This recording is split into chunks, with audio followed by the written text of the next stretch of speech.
శాంతి భద్రతల పరిరక్షణే ధ్యేయంగా పనిచేయాల్సిన పోలీస్ వ్యవస్థ తెలుగు రాష్ట్రాల్లో ఏకపక్ష వ్యవస్థగా మారింది. బాధితులకు అండగా నిలిచి పోలీస్ వ్యవస్థ పట్ల ప్రజల్లో విశ్వాసం పెంచాల్సిన ఉన్నతాధికారులు అధికార పార్టీలతో అంటగాడుతున్నారు. ప్రతిపక్షాల నిరసనలను అణిచివేయడం, న్యాయస్థానాలు మొట్టికాయలు వేసినా పోలీస్ బాస్ల తీరు ఏమాత్రం మారడం లేదు. కనీసం ఎన్నికలప్పుడైనా తీరు మారుతుందా అంటే తూచంటూ బరితెగిస్తున్నారు.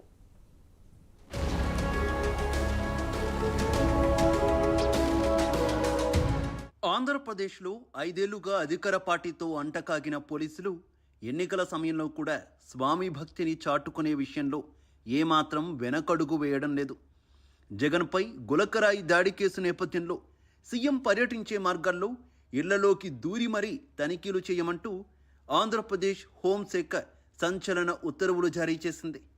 మరోవైపు తెలంగాణలో వెలుగులోకి వచ్చిన ఫోన్ ట్యాపింగ్ కేసు విచారణలో రోజుకో కొత్త రహస్యం వెలుగులోకి వస్తోంది. ప్రతిపక్షాలనే కాదు, వ్యాపారులను సైతం టార్గెట్ చేసినట్టు ఆధారాలు దొరకడంతో పోలీస్ ఉన్నతాధికారులు జైలు పాలవుతున్నారు. ఫోన్ ట్యాపింగ్ కేసులో పెద్ద తలకాయలే జైలుకు వెళ్లే ఆధారాలు లభించినట్టు వార్తలు వస్తున్నాయి.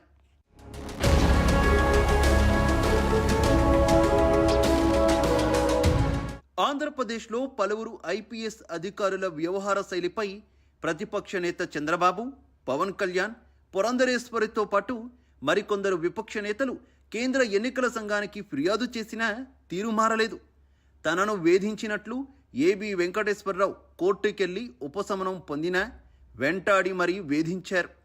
రెండోసారి కోర్టును ఆశ్రయించడంతో న్యాయస్థానం మొట్టికాయలు వేసిన స్వామి భక్తి పోలీసు ఉన్నతాధికారులు పట్టించుకోలేదు.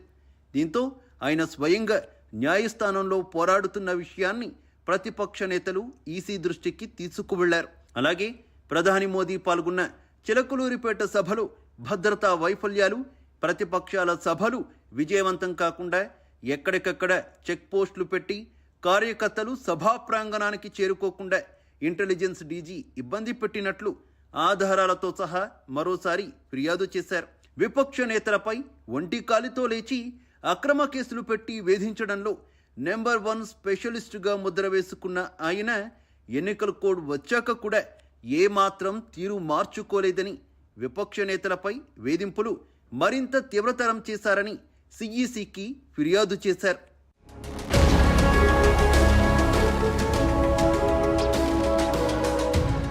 విజయవాడ సిపి కాంతి రాణా చంద్రబాబుపై రాళ్ల దాడి జరిగి పోలీస్ అధికారికి రక్తగాయాలైతే ఒక రకంగా సీఎం జగన్పై గులకరాయి దాడి జరిగితే మరోలా స్పందించారని ఆధారాలతో సహా ఎన్నికల కమిషన్కు ఫిర్యాదు చేశారు.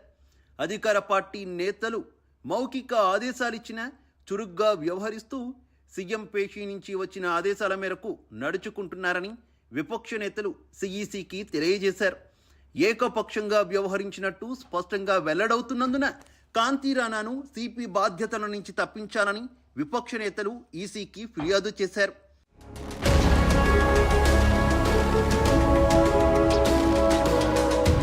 తెలంగాణలో 10 ఏళ్లుగా పోలీస్ వ్యవస్థను దుర్వినియోగం చేసినట్టు ఫోన్ ట్యాపింగ్ కేసులో ఆధారాలు బయటకొచ్చాయి. అధికార పార్టీ నేతలతో అంటకాగినట్లు స్పష్టమైన ఆధారాలు బయటపడడంతో పోలీస్ శాఖ ఉన్నతాధికారుల్లో వణుకు పుట్టిస్తోంది. రాజకీయ వర్గాలను షేక్ చేస్తున్న ఈ కేసులో త్వరలో పెద్ద తలకాయలు బయటపడే అవకాశం ఉన్నట్టు తెలుస్తోంది.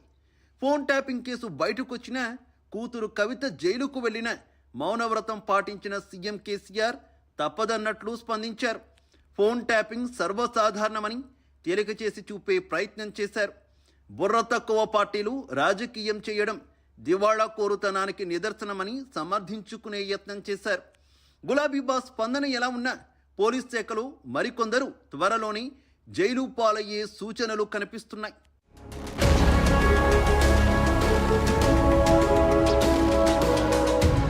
మరోవైపు ఆంధ్రప్రదేశ్లో పోలీస్ అధికారులపై ఎన్నికల కమిషన్ కొరడా జులిపించింది. మరో 2 సీనియర్ ఐపీఎస్ అధికారులపై ఎన్నికల సంఘం బదిలీ వేటు వేసింది. Intelligence DG PSR Anjaneyulu, Vijayawada CP Kanthi రాణాను బదిలీ చేస్తూ ఎన్నికల సంఘం ఆదేశాలు జారీ చేసింది. బదిలీ చేయడమే కాదు, 2024 సార్వత్రిక ఎన్నికలు పూర్తయ్యే వరకు ఎన్నికలతో సంబంధం లేని విధులు అప్పగించాలని ఉత్తర్వులు జారీ చేసింది. ఇవాళ మధ్యాహ్నం 3 గంటల్లోగా వారిని రిలీవ్ చేసి వారి స్థానాల్లో కొత్త వారిని నియమించేందుకు వీలుగా ఒక్కో పోస్టుకు 3 చొప్పున అధికారుల పేరుతో కూడిన ప్యానెల్ను పంపాలని సూచించింది. అధికారుల వార్షిక పనితీరు నివేదిక ఆధారంగా పేర్లు సూచించాలని స్పష్టం చేసింది. విధుల నుంచి వైదొలిగే సమయంలో దిగువ ర్యాంకు అధికారులకు బాధ్యతలు అప్పగించాలని ఈసీ ఆదేశించింది. సంగారెడ్డి